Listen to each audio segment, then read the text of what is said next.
तर उन्हाळा आला की संपूर्ण राज्यभर चर्चा असते ती अकोल्याच्या कडक आणि रणरणत्या उन्हाची। मार्चच्या ऐन दुसऱ्या आठवड्यातच अकोल्याचा पारा आता 41 अंशांवर गेलाय। अकोल्यातील सर्वाधिक रहदारी असलेल्या न्यू तापडिया नगरच्या रेल्वे क्रॉसिंगवर नागरिकांच्या उन्हापासून बचावासाठी चक्क ग्रीन नेटचा मंडप टाकण्यात आलाय। आढावा घेतला आमचे प्रतिनिधी उमेश आलोणे यांनी। अकोल्याचा पारा आलाय 41 अंशावर आणि याच उन्हापासून वाचण्यासाठी आता लोक वेगवेगळ्या युक्त्या करत आहेत। आपण आहोत अकोल्यातल्या या न्यू तापडिया नगरच्या रेल्वे गेटवर आणि सर्वात जास्त रहदारी असलेलं हे रेल्वे गेट आहे।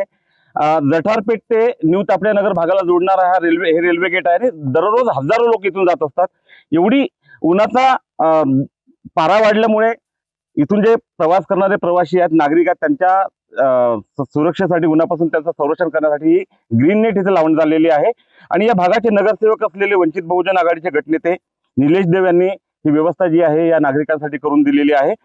गेल्या काही दिवसात सातत्याने अकोल्याचं तापमान वाढतंय। कालचा जो पारा आहे तो ऐन दुसऱ्या आठवड्यातच मार्चच्या तो 41 अंशांवर गेलाय। ऊन कसं आहे भवानी, हे बरं वाटतंय का तुम्हाला? हे खूप चांगलं वाटतं। आता कमीत कमी अर्धा तास 20 मिनिटं थांबायचा वेळ पडला तर सावली कशी झाली आपल्याला, त्या कारणाने चांगलं धन्यवाद। उन्हाचा पारा भाऊ खूप आहे आणि 2 मिनिटं माणूस थांबू शकत नाही, तर याच्यामुळे थोडा फायदा झाला का? हो, खूप फायदा झालेला आहे। इथे थांबण्याचा पण सोय वगैरे झालेली आहे।